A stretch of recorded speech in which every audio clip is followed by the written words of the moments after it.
Ito ang Presidential Broadcast Service. Radyo Pilipinas. Radyo Publiko ng Bagong Pilipinas para sa Bagong Pilipino.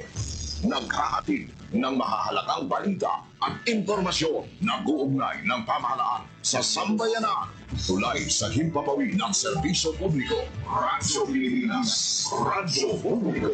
Ang boses ng Pangulo sa Iloilo. Radyo Pilipinas. 585 AM. Oras sa Radyo Pilipinas, alas 9:07 sa aga.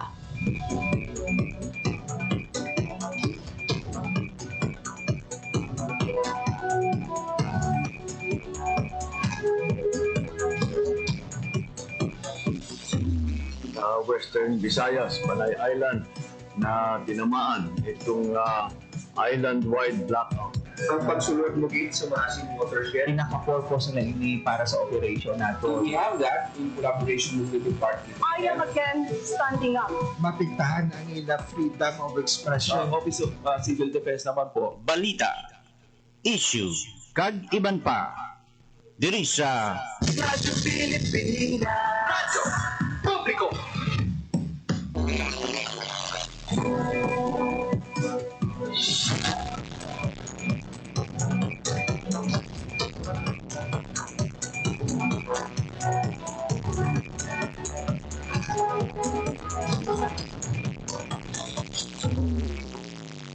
Mayong aga Pilipinas, mayong aga Western Visayas, mayong aga syudad kag probinsya sang Iloilo.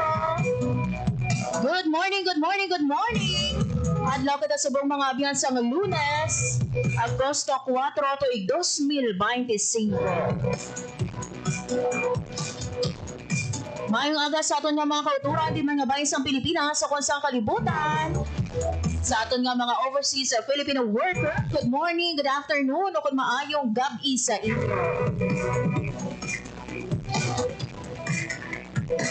Mayong aga sa aton nga mga kauturan, sa aton nga mga market vendors, sa mga merkado publiko, mga taxi driver, jeepney driver, sa aton nga mga tricycle driver, at syempre sa aton nga mga traffic aid, mga street sweeper, mga construction workers, kag sa tanan nga mga mamumugon na nagapamati diri subong nga aga sa aton sa 585 AM Radyo Pilipinas Iloilo. Mga abiyan, kamusta ang inyong weekend? Kapay pa nga nakapahuway, naka-recharge para sa panibago naman ang semana sa pagbaka-baka sang ubra. Mga abiyan, talo sa inyo regular nga anchorman JP Hervas. Ako si Marian Grace Aranyata and welcome sa pagpangalagad sa programa Balita, Issue, kag Iban pa.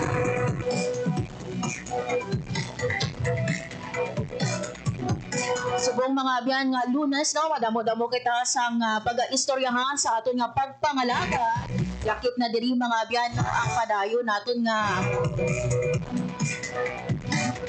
isa sa mga issues, no, concerning ang aton nga pamatanon, ang adolescent pregnancy. Mga abiyan, no, last week ang aton nga Commission on Population and Development kadungan man nga sa ginhiwat no nga World Population Day nga press conference.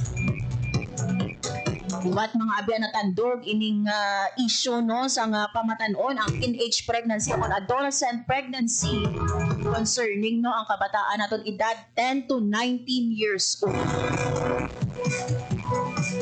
Gani mga abiyan sa aton nga pagpangalagad subong nga Lunes, ipaluon naton no ano ba na no ang mga factors nga naga-contribute despite no sang aton nga mga advocacy campaign. Syempre kami diri no sa Radyo Pilipinas Iloilo, wala man kita nagapabaya no sa pagkampanya, especially no sa paghaylo sa mga ginikanan naton nga tutukan no ang ilang mga kabataan.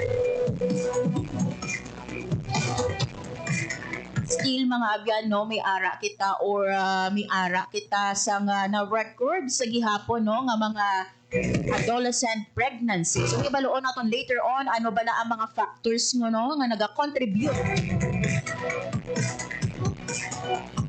sa sini nga adolescent pregnancy. Istoryahan naman mga biyan sa aton nga pagpangalaga ng aton nga Philippine Tuberculosis Society Incorporated, isa mga biyan ka health group sa karon no ginapamunuan sang anay naton nga Secretary of Health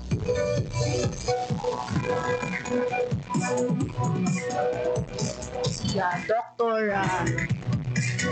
Jean Obian, nagpahayag mga biyan nga diri sa Western Visayas, pilot no nga ideklara bilang tuberculosis free island, labing una nga TB free island sa bug-os nga Pilipinas, ang island province sang Guimaras. So target ini mga biyan kaluon nato no ano bala ang mga pag-obrahon sang sini nga health group sang PTSI para malabot ang ini nga handog nga mangin TB-free island ang Guimaras.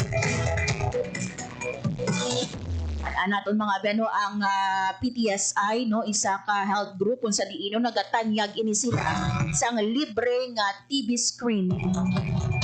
Buot silingon wala bayad. And mind you mga abyan ha, even no ang aton nga mga kautura no, for example bisa isa ka panimalay may ara no sang TB patient, dapat no ang mga upod nga miyembro sa panimalay dapat gin-screen man buot silingon nga di wala ikaw da yan na batsyag, wala ikaw nagaubo, wala ikaw dira signs and symptoms sang TB, buot silingon TB free ikaw.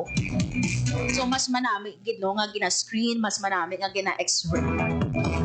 So ibaloon nato na later on mga beno ang mga services nga ginatanyag sang ato nga Philippine Tuberculosis Society Incorporated. Magakuha man kita mga biyan sa pila ka mga live reports kaupo diri ng aton nga mga magdana sa Radyo Pilipinas Iloilo. Update naton mga beno sa aktibidad sang aton man nga alkalde sang syudad sang Iloilo, Mayor Raisa Treñas Chu, subong Lunes. Kada Lunes mga beno may ara kita sang flag raising ceremony diri sa aton nga sa Plaza Libertad in front no sang aton nga City Hall. Ang aton City Hall beat reporter Janelle Baclay nagtambong mga ben kainaman sa ginhiwat nga flag raising ceremony. Pagakuha kita no sa pinaka-latest naton nga update. Upod ang aton nga City Hall beat reporter Janelle Baclay. And another mga ben nga live report tuhoy mga ben no sa pagdayon nga pagpalabot sa mga binhi sa mga mangunguma nga apektado sang habagat sa Department of Agriculture. Kita naton mga biyanong epekto sang habagat no.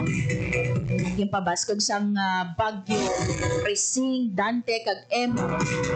Madamo sa mga kauturan nato no, especially mga mangunguma nato ang tuman gid nga na apekto.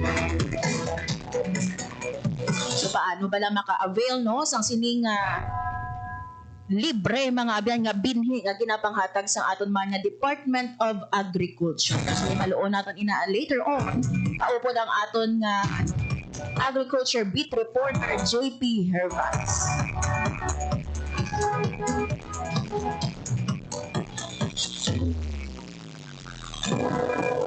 Hindi madugay mga ben magakuha kita sa pinaka-latest nga weather update. Importante no nga magiyahan kita subong no nga Lunes kag sa mga masunod man nga inadlaw sang aton nga to weather bureau.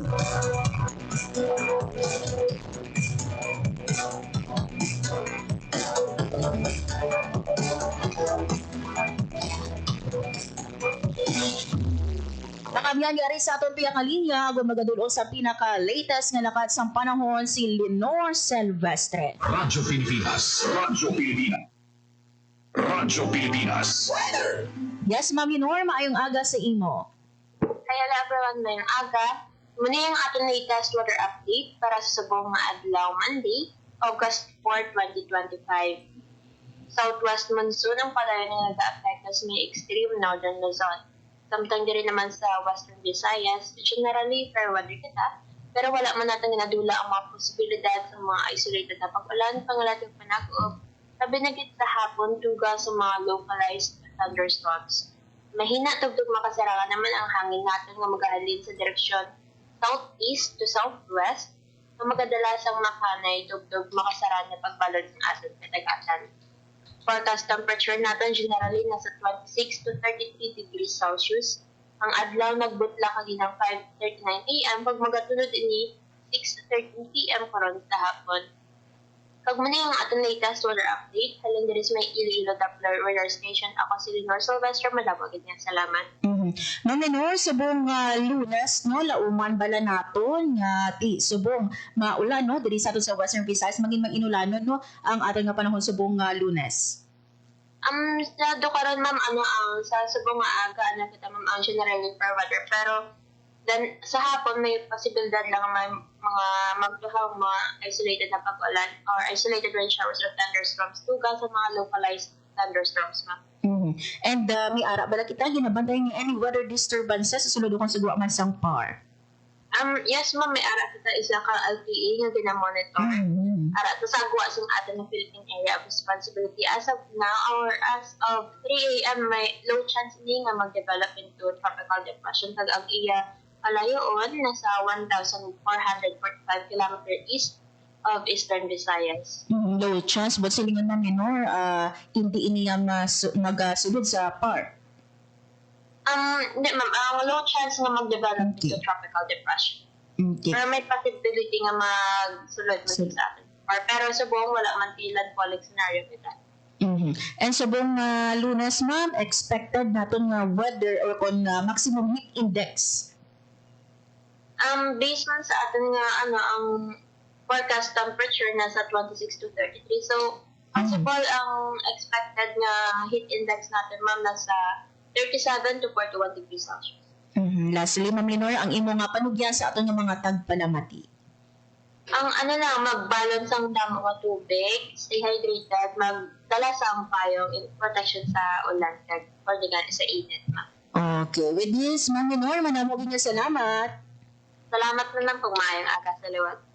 Radyo Pilipinas. Radyo Publiko. Radyo Pilipinas. There you have it mga abyan, si Ma'am Lenore Silvestre, ang ato na weather observer gikan sa Pag-asa, Iloilo.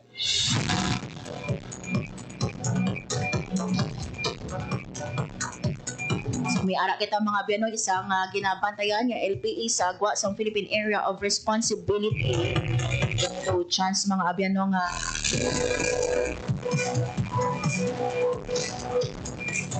na-develop sa isa ka bagyo. Na-affect mga abiyano sa weather subong sa Pilipinas. Sa extreme northern Luzon, ang southwest monsoon. At today, 37 to 41 degrees Celsius ang aton nga expected maximum heat index sa Western Visayas or sa Iloilo. Oras mga biyan sa Radyo Pilipinas, las 9:19 sa aga. This time mga ben, magakuha na kita sa mga live report kaupo ng aton nga mga hupnanan diri sa Radyo Pilipinas, Iloilo. Unahon naton mga ben, no, ang pila sa mga balita halin sa Iloilo City Hall. Kaupo ng aton nga City Hall Beat Reporter, Janelle Baclay. Radyo Pilipinas. Radyo Pilipinas. Sir Jan, mayong aga. Yan ang dinapit nga guest of honor and speaker si Iloilo City Mayor Raisa Treñas sa giniwat nga flag raising and awarding ceremony sa Police Regional Office 6 nga ginahiwat kada Lunes nga adlaw sa grandstand sa Camp General Martin Teofilo Delgado. First time ni Mayor Raisa Treñas nga naimbitar sa aton siniya nga Police Regional Office 6 bilang speaker kag kaupod niya kaina amo sanday Deputy Regional Director for Administration, Police Brigadier General Alexander Mariano, sa diin nga ang aton siniyang alkalde ang kilala gid ang dako nga bulig sa aton sining kapulisan, especially sa pagpabilin sang kaninong katawhay diri sa bilog nga rehiyon. Sa minsay ni Mayor Inday Raisa sa atubang sa aton sining mga opisyal sa Police Regional Office 6, iyagin pakigbahin ang dako nga suporta sa local government units sa tanan nga mga programa para sa kaninong kagkatawhayan sa aton sining kapulisan kag diri sa Iloilo City Government suno kay Mayor Raisa Treñas halin pa sang 2019 sa diin ang iya amay ang nangin alkalde naglabot na sa 600 million pesos nga bulig sa patag sang infrastructure kag subong man sa mga facilities, equipments, vehicles kag madamo pa ang nahatag nga bulig sa aton siniyang nga city government, partikular sa Iloilo City Police Office. Ginpanginbulahan man ni Mayor kay bangod nga ang Iloilo City Police Office yan isa sa mga nagbaton sa pasidungog special award sa unang-una no sa highly urbanized city sa ginhiwat nga PNP's 124th Police Service Anniversary sa diin nga ang Iloilo City amo ang nagpanguna, sunod ang Zamboanga City kag Pasig City. So ang ICPO ang ginkilala nga best performing city police office sa pungsod Pilipinas. Kag iyagin panginbulahan ang aton siningan director si Police Colonel Kim Ligada, subong man ang aton siniyang former head sang City Drug Enforcement Unit nga si Police Captain Ryan Christ Inot. So ining duha na nominate ini sila no bilang Best Senior Police Commission Officer for Operations si ICPO Director Kim Ligada, kag sa Junior Officer Commission Officer naman na nominate si Police Captain Ryan Christ si Inot. Pamatihan naton yan ang malipot lang pahayag no ni Mayor Raisa Treñas sa ginhiwat nga flag ceremony kay ina sa Police Regional Office 6 sa Campo Delgado. City, I will continue to strengthen this legacy, and we have already started last July 1 when we issued out individual fleet cards per patrol car. Also, by 2026, instead of giving out more patrol cars, kinambal ni Colonel Kim na damo na patrol cars in the city, pambalyang motor naman. So by 2026, upon the request of CD Legata, we will be giving out more motorcycles and drones for the ICPO. Aligned with DILG Secretary Remulla's Buy One Give One program, this year Iloilo City Government will procure 12 vehicles. Kag may dugang man 12 from our DILG. But beyond the equipment and infrastructure, the most valuable resource remains you, our police officers on the ground. Nabatian na yan no ang mensahe ni Iloilo City Mayor Raisa Treñas. Nabatian mo to no ang ining programa sa city government nga ginsabayan nila ining panawagan ni Secretary Remulla sa DILG nga kung ano ang ila sining nga i-donate nga patrol dugangan amo man nakadamo ang ihatag sa Iloilo City government. So ang kagina pila sa mga na-mentionar nga may mga fuel cards nga ginhatag ang city government sa aton sining nga kapulisan sa diin nga ti kinahanglan sang sang gasolina pang ang krudo sa aton sining mga patrol importante sa pag-roving, especially nga may 5-minute response na command ang aton siniya nga Iloilo City o kung ang aton siniya nga Philippine National Police. So armas, salakyan, ito tama na kuno kadamo sang patrol. So ang gusto ni Colonel Kim Ligada, motor naman. Kaya ang advantage naman isang motor yan, bisan din nga iskinita mahapos, malasig ang pag-response. Ang hindi masulod sang patrol masulod sang aton siniya nga mga motorsiklo. Sa pihak nga bahin yan, at si Mayor Treñas na naman tublag sa sining mga rambol balang nga nagtuntad nga nag-viral ining linagsanay sang mga pamatanon. Kung matandaan mo, dira una-una gini sa may Haro Plaza, ti ka nami isang Haro Plaza ang simbahan ang katedral ara dira kay amo ni subong ang bag-o nga destinasyon sa Iloilo City ang Haro Plaza. Sunod sa Molo Plaza nga ginpang rehab, tapos sa nagligad may naglinagsanay nga mga grupo na ini nasulit pagid dira sa may Gaisano Center sa nagligad sa may distrito sa Mandurriao sa diin nga may nagrambol nga mga pamatanon. So ang aton sini nga alkalde ipatawag niya ang mga hepe sa nagkalain-lain nga police station, particular police station 10 kag 22 o kung ining police station 10 dira sa may Mandurriao Kag sa may distrito sa araw, kay damo to netizens nagkumangkot, yung diin ang mga pulis na, kaya may 5-minute response kita, ano na lang kung nadalahig tong iba, no? Kita Yes. sa mga video dito, may mga kabataan. So isa ini sa mga concern subong nga gusto ma-address ang aton siniyang nga alkalde, ipatawag niya ang aton sini Iloilo City Police Office, City Social Welfare Development Office, ang aton sini nga Public Order and Safety Management Office para nga malikawan ang ini nga mga kinagamo kag hindi na yan mabutang sa kompromiso ang aton sini makuturan kiti makon mo adlaw patuyan natabo ang dira sa may Agaisano sa may Mandurriao kag open field ini siya tiba lang mo naman na nga sentro na sa mga picnic family time Yes. nagkaamo sini so part man sa mga imbitaron sa aton sini nga alkalde ang aton nga Department of Education kay hindi ini gusto sa aton sini city government nga ang mga gangs nga ni kay may mga programa may existing program ning ICPO mo kag city government para ma-prevent ang mga gang war diri sa may bahin niya sang syudad sang Iloilo kay may ara yan sang 22 ka pamatanon ginpang hold din sila kaya mga 22 out of 22 Mga ka minor. oo sa 22 ka mga pamatanon na ginhold sang mga pulis naton 19 diri minor de edad Oh. tibalanta naman nga kung minor de edad ka may exemption ka sa pagpanabat sa Yes. sa aton sining nga lahi Malagi. no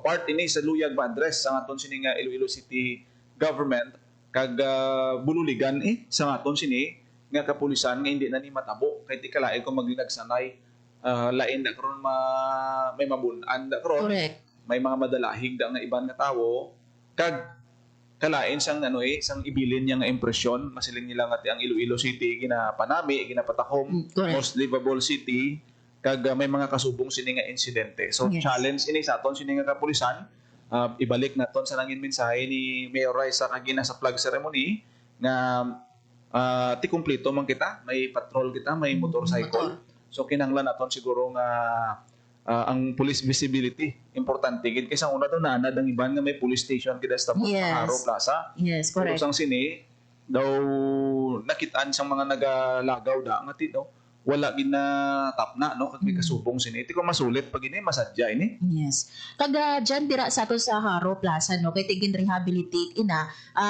instead no nga tani mangin mga manami nga venue no para nga ti makalagaw-lagaw ikaw dira ti ano na nakangabadon sa iba nga mga turista kung miara dira ya mga rinambol sa aton nga Haro Plaza. so amo gina ang importante gid ang security no kay ang Iloilo City is top niya nga livable city kung sa Correct, security damo na kita sang award na nakuha so importante nga ma-remind lang kita kung paano ini ma-address especially sa aton siniya nga kapulisan kay may 5-minute response ang iban dito to na mangkot kiti nag-isip mo sila 5-minute response Why? kag siguro ang mga suggestion diri sang aton sini nga pumuluyo nga nami gid kun may ara sing halimbawa may substation malapit Correct, sa mga plaza naton kay ang plaza ta Subong tourist destination ina mo halimbawa sa Molo no Sa Tabuk lang. may mga coffee shop na di sa may distrito sang Haro grabe Subong ang gidyang pag-improve sang Haro Plaza tigin patahom ni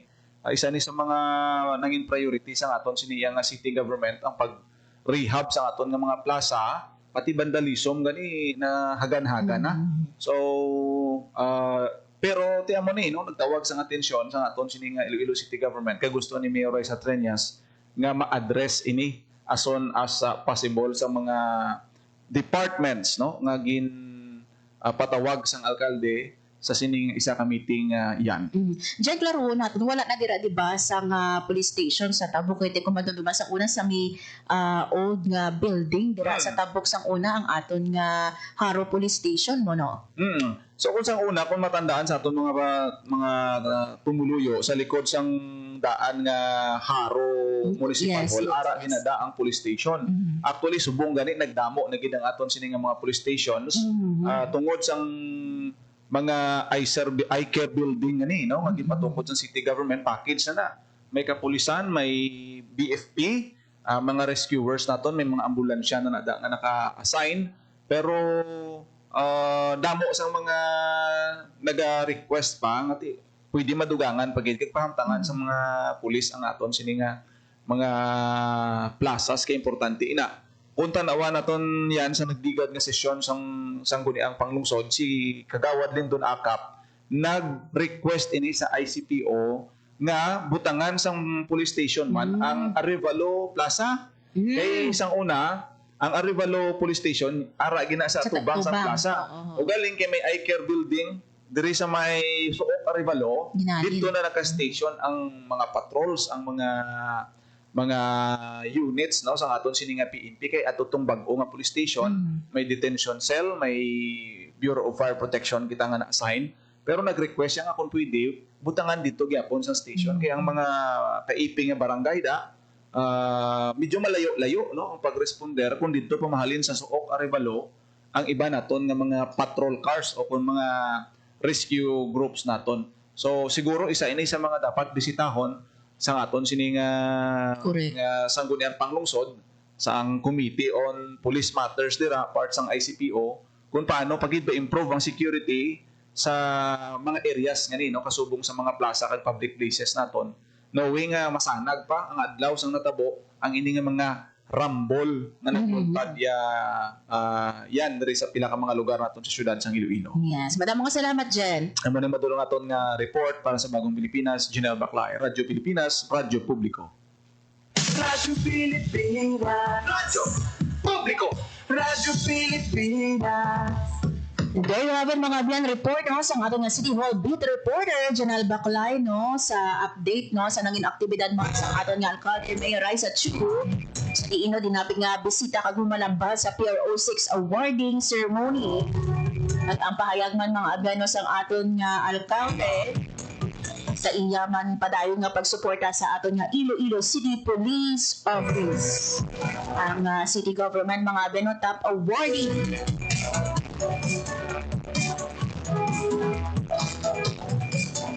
nakabato no sa special award sa highly urbanized city no kadungan sa ginhibat nga 124th Police Service Anniversary. At ang ating nga ICPO naman ginhingadan bilang Best Performing City Police Office in the Philippines. Sakto gid ini mga abyan no ining problema nato no sa rambol sa kabataan. Ano nato no ang ini nga mga award kung miara kita mga abyano nga pamatan-on kabisan adlaw nagarinambol. Doon naman ko sa una mga abyano dira sa Tansa area makita naton sa social media yung pagrambol no sa kabataan kung gabi kag isa mga abyano sa kang para nga masulbar ini mga abyan ang pagpahamtang sa police station. Isubong kung wala man nadula nahagan-hagan mga abyan ining paghabuyan na isang butilya sa dala kung kagabihon o kung taaga kabay pa ngati sa sininga paghiwaton ng sinako kabay pa nga makabutang no sang desk o na substation no ang kapulisan natin sa ating mga public plazas. This is to make sure no ngati ang kabataan natin malayo sa ano man no nga violence na pag-inanawa. Pagsyabay ako diri mga bano ang katungdanan sang mga ginikanan sa mga ginikanan natin ba kabay pa i-monitor nato no ang aton kabataan kung bala ini sila nagasulod sa eskwelahan kunyara dira no sa inyo panimalay kung gabin iti responsibilidad nino sa mga ginikanan nabantayan ang inyo kabataan, especially ang mga minor de edad. So imagine, 19 mga no? Sa ginditing, no? Ang minor de edad. Oras mga biyan sa Radyo Pilipinas, alas 9:35 sa aga. This time mga biyan, magakuha kita sa another bagid nga live report. Taupod mga biyan ang aton nga agriculture beat reporter ini mga biyan sa batayon nga palabot sa mga binhi sa mga mamumang apektado sa habakan sa aton nga Department of Agriculture. Agad mga biyan magadulong sa sining balita ang aton nga Lodi JP Hervas. Radyo Pilipinas. Radyo Pilipinas. Report. Lods, good morning. Lords, good morning. Padayon ang pagpalabot sa Department of Agriculture sa bulig para sa mga manguba na apektado sa habagat sa rehiyon. Ini ang mga nagdalas ang pag-ulan kaga nagresulta sa pagbaha bangod man sa enhancement sa nagralabay man nga bagyo diri sa pungsod Pilipinas. As of latest nga report load sa Department of Agriculture, nagabot na sa 156.9 million pesos ang balor sang damages sa produksyon sa nanaytuhay ng mga agricultural products kada subong man produkto sa pangisdaan sa Western Visayas, affecting more than 9,100 ka mga mangunguma kag mangisda. Kag bilang sa batlod sa siniyang kahalitan nga dala sa habagat, nagpalabot sang binhi ang Department of Agriculture Western Visayas sa mga mangunguma. Lakip na diri ang Banwa sang Sebastian Tique nga napetuhan ang talamnan bangod sa bagat kay ginpabaskog sang bagyong Christine. Sa nagdigal na nga si Manalod, 50 ka manguma ang nakabaton sang 50 ka sako sang certified and dried seeds bilang kabayan sang ilang quick response fund. Samtang ang Philippine Rice Research Institute Lodge nagdalaman sang 250 ka sako sang tig 20 kilo nga certified and dried seeds. Samtang nagsugod naman ang pagpanagtag sang bulig sa Department of Agriculture Western Visayas sa mga apektado nga manguma sa probinsya sang Capiz. Una ka nagpalabot sang 50 ka bags ang certified and-bred seeds ahensya sa Banwa sang Panay bilang inisyal nga bulig sa mapektado nga mga mangunguma sa rehiyon. Samtang sa datos sang DA Western Visayas, naglabot sa 200 hektarya sang mga talamnan kag 158 ka mangunguma ang napektuhan sa malawig na pag-ulan mula sa habagat sa nasambit iyang Banwa. Magluwa sa Banwa sang Panay Lodge, no, apektado man sa habagat ang Banwa sang Tapaz, Dumaraw, President Rojas, kag Cuartero. Ginapasiguro Lodge sang DA Western Visayas nga ang mga mangunguma nga apektado sa sining habagat ang nagdala sa mga pagbaha sa mga talamnan makahingagaw pa panalong sa ila sining wet cropping season kag ginapasiguro man sa ahensya nga mapadayon ang ila sining pag-alalay sa mga mangunguma nga makabangon sa halit nga dala sang kalamidad. Lods, ang ining binhi no for those affected lang sa krising or dala pati dante kag emong naton. Ang inilods no ang na-record pala di Abi bagyong krising no. I-check naton later kay Sir Ryan Rasgo ang pinuno sa pagpadala sa mga bulig sa aton sining nga mga mangunguma kung may mga dugang nga mga reported damages when it comes sa effect naman sa habagat enhanced by bagyong Dante kag bagyong Emong. Pero kung balikda naton Lords, no, kung balikan naton ang nanging sitwasyon sang rehiyon, daw dito gid abi nag-focus ang bukbo sang ulan sang naglabay ang bagyong Krising, no, after iya sa mga Dante kag Emong, although may enhancement pero kung ikumpara sa bagyong Krising Lodge, medyo na-maximize ang grabe ang pag-ulan sa nasambit iya nga bagyo. Yun. So, kabay pa Lods lang, hindi lang amo ni ang assistance pagin nga mabaton sang aton nga mga mangunguma kay ti isagit sa mga naapektuhan no sang siniman nga habagat nagipabaskog no sang Krising Dante kag Emong ang aton nga mga mangunguma kag ang sektor sang agrikultura. Madamo nga salamat Lods. Yes, Lods, ang PCIC no nagpabutyag ba nga nagaproseso na sila actually Lods sang indemnification checks nga igapanagtag naman sa mga mangunguma nga nakaparehistro sa RSBSA. Yun. So, importante gid ni Lods no nga take permegi gina haylo no ang pagparehistro sa mga mangunguma nato no sa aton nga RSBSA para nga ti maka-avail man no sa mga nano ituhay naton nga services. Lods, amo na atong balita para sa balita issue kiban pa JP Harbas, Radyo Pilipinas sa Radyo Publiko. Radyo Pilipinas. Radyo Publiko. Radyo Pilipinas. There you have it mga biyan, ating nga agriculture beat reporter JP Hervas mga biyan no, sa padayon no nga pagpalabag sang bulig no sang aton nga mga ahensya sang gobyerno sa mga naapektuhan sang habagat no nga gipabaskog sang pila ka mga naglabay man nga bagyo.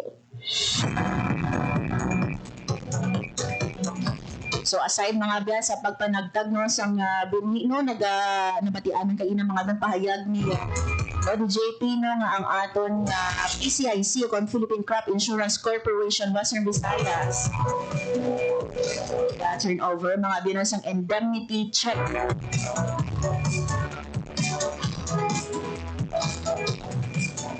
bilang bulig pinansyal no sa mga mangingisda na affect. Oras mga biyan sa Radyo Pilipinas 9:41 AM mga biyan quick break lang at sa aton nga pagbalik istoryahan natin mga biyan ini nga adolescent pregnancy sa Western Visayas pag ang plano no nga pag tutok sa island province of Guimaras para nga mangin tuberculosis free island sa Philippine Tuberculosis Society Incorporated o PTSA. Mga biyan magabalik kita diri sa programa Balita Issue kag iban pa. Time to celebrate kulturang Pinoy. Tradisyon, musika, sine, literatura at iba pa. Anything and everything fun and Filipino. Ito ang Pinoy Kultura. Ang abakada, sounds that make up Tagalog words, pagbigkas at pagsulat ng mga titik o letra sa Tagalog, the basis for our national language. Steam It, Panahon TV, Tagalog Lang, Metro Scene, and Wiki dig into its evolution. Records start with the baybayin, the alphabet used by the early Filipinos in the 1600s. From the Tagalog root word baybay, meaning to spell, baybayin was apparently derived and influenced by Indic and Javanese scripts. There was also the alibata. Paul Rodriguez Versosa named that in 1914, was based on the Arabic alphabet from the Maguindanao Moros, but was modified when the Spanish came. The Spanish introduced the Latin and Spanish alphabet called abecedario, the original alphabet of the Catholic-sized Filipinos. You could say the Romanized version of baybayin. Then the Americans came and introduced the English language and its 26-letter alphabet. Because there was fear of losing the abecedario, the government ordered the adoption of a Tagalog-based national language. They also wanted a dictionary and grammar book. That's where writer and former Senator Lope K. Santos comes in. In 1939, he developed ang Balarila ng Wikang Pambansa. Abacada became the national alphabet from 1940 to 1976. Noong 1976, ang Department of Education, Culture, and Sports ay nag-issue ng revised alphabet. Dinagdag ang mga letrang C, CH, F, J, L, N, Q, R, R, V, X, at Z. They called it Enriched Alphabet or Pinagyamang Alpabeto. More tweaks follow, and in 1987, the Filipino alphabet was published yet again with 28 letters. What you'd recognize is our modern alphabet. 26 letters from the Latin alphabet and the Spanish N or Enye and NG or none.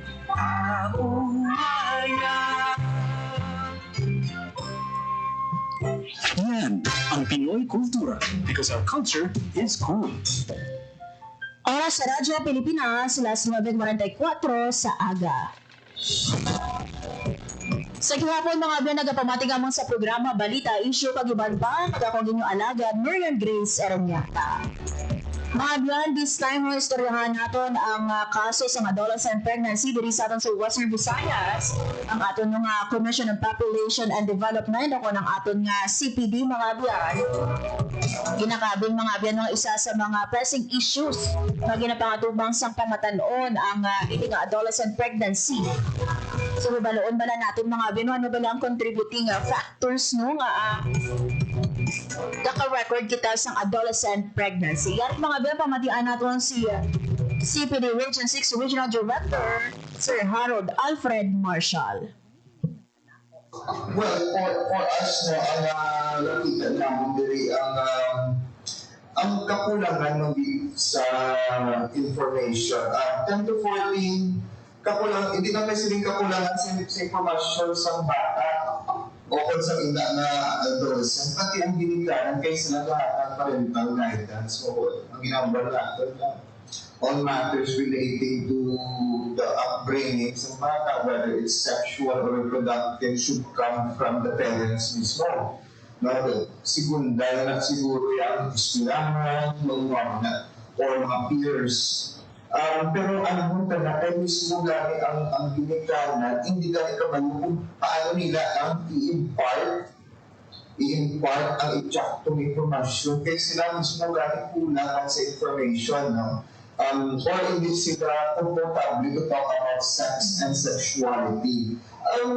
Siguro ang dalagita kanang istorya sa iya, Pinoy, medyo among female sa do okay lang to talk about that, pero usually ang nakalaki na nakaanang ang male adolescent ni mo nakaanang istorya ko sa iya tatay mo about sexuality, no? Nakita na mo, no, lack of correct timely information niya. Among adolescents and mismo among parents man, no? When ang adolescent talks about, opens up about sexuality, ginasaway din na, nakakabasa ko sa niya, pastos, kakawin na, mo blame of that, pero what ang adolescent kay may nabatian siya, may nakita siya sa social media, gusto niya i-confirm sa ginikanan niya, pero ginkuhan siya ng dismiss ang iyang mga queries. That's why information and isa pa siguro lack of support dito sa ating mga ibang family na kundi pati sa napalibot sa ining bata, the community itself, government itself, no? Because what is the business of government, whether it's national government or local government, is improving people's lives. And when we say people, we segmentize natin ng mga adults, seniors, may mga adolescents, government should provide support to. That's why kami sa Commission on Population together with our partners, ginatimuan namin na to ensure that local government, allowing the use local government, matatagaan din sa nagkakaigog na pag-tuloy pagkakapagtanggol sa inyo ng mga adolescents, especially sa mga nag-emerge na 10 to 14 na. How do you communicate to a 10-year-old child on matters of sexuality?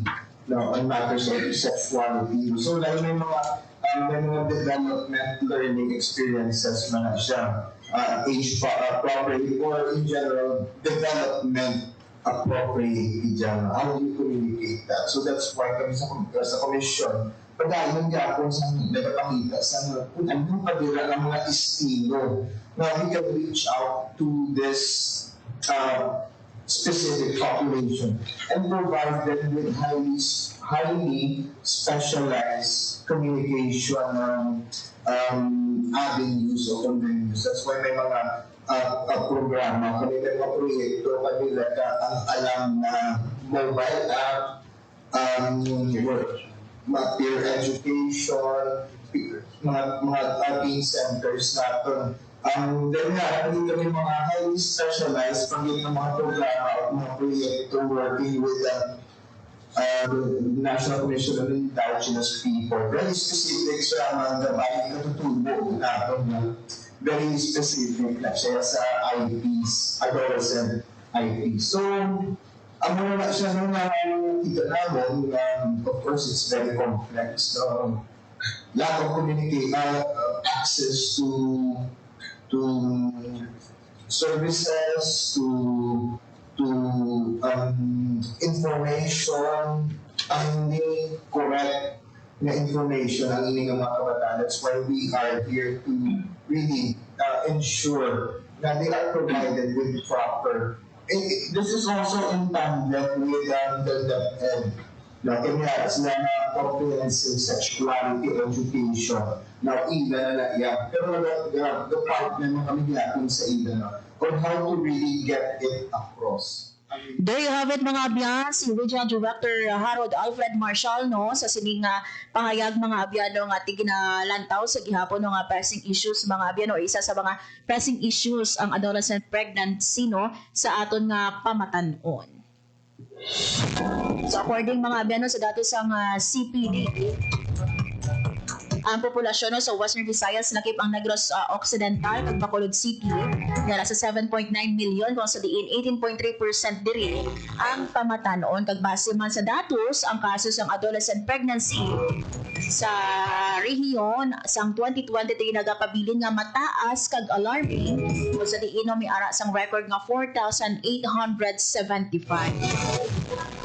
So, kung mga abiyano ang responsibilidad diri sa aton nga mga ginikanan no nga giyahan ng ila pamatanon o ila kabataan. Pero mga abiyan isa man sa gimpahayag no sang aton nga regional director, paano makagiya no ang mga ginikanan kung sila mismo di luyag inino i-discuss sa ila kabataan no kung sila mismo wala sang ihibalo. So isa mga abiyan sa ginatutukan gid subong no sang aton nga CPD amo ining nga advocacy campaign natin. Nag-i-empower no ang pamatan-on nato kag hatagan sila no sa prioridad para nga pasangkad pa ng access ang pamatan-on sa relevant, timely kag insakto nga impormasyon. So kung may mga sources kita dira mga abyan no kung sa diin pwede kita madugangan no ang hibalo sang aton nga mga pamatan dapat kita no nga mga ginikanan kabalo no maggiya sang aton nga pamatanon ano bala ang dapat hindi ano ang mga pwede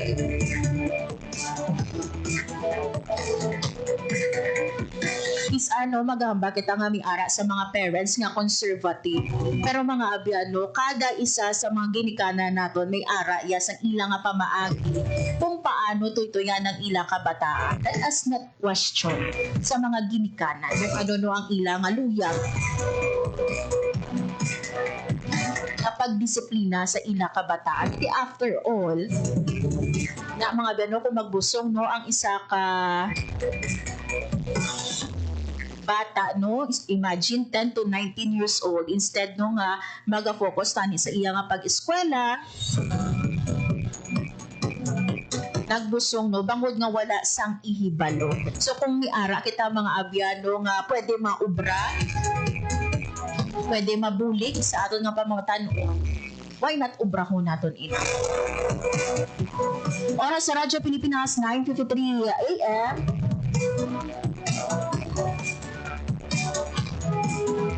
Wala na kita mga biyan sa nabilin nga oras sa aton nga pagpangalaga dili sa balita issue kag iban pa man mga salamat sa inyo nga pagtutok subong nga aga.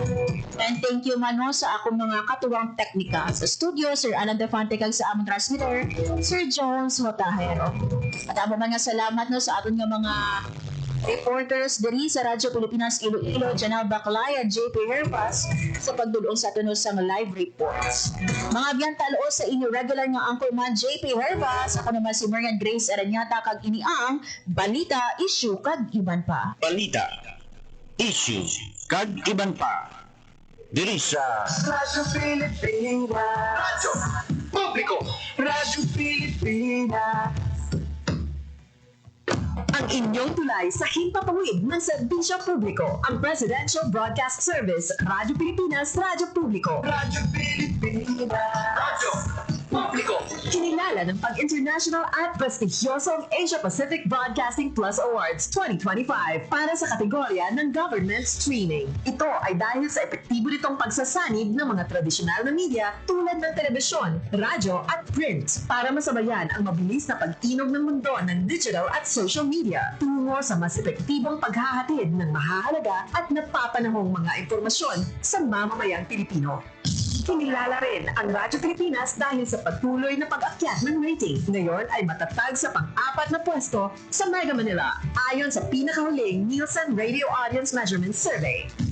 At sa social media, nakamit ang higit 2,000% pagtaas ng bilang ng mga sumusubaybay sa Radyo Pilipinas page sa unang bahagi ng 2025. Patunay ito na ang inyong Radyo Pilipinas Radyo Publiko ay tunay na kaagapay ng inyong pamahalaan sa paghahatid ng serbisyo sa mga mamamayang Pilipino. Mula sa aming lahat, sa ngalan ng inyong pamunuan at mga kawani ng Presidential Broadcast Service, kasama ang inyong mga himpilan ng Radyo Pilipinas sa buong kapuluan. Maraming salamat po sa inyong lahat, sa inyong pagtangkilik at pagkilala. Radyo Pilipinas. Radyo Publiko. Radyo Pilipinas. Radyo